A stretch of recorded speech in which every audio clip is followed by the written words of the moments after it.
Yesu ashimwe nanjye nta bintu ihise novuga Imana yakoze ibikomeye n'ibyo sinorinda guce yaciye turaza abantu hano ariko kimwe nanjye mubashima Imana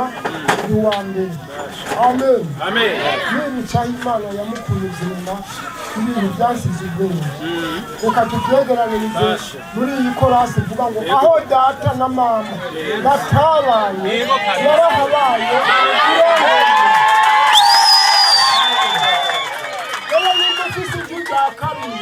yakwiriye ibishyire matanzire n'imufisi rya mbere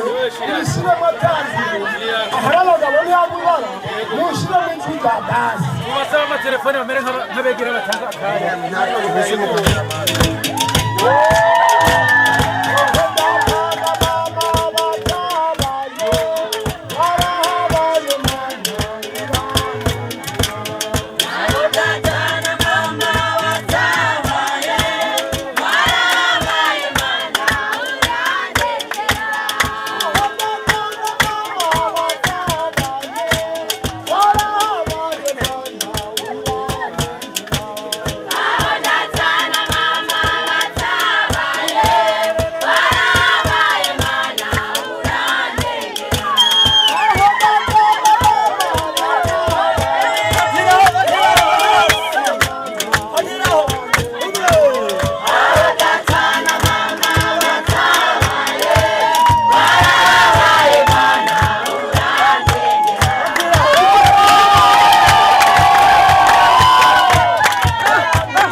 avuze neza musubire mu bibanza byanyu yego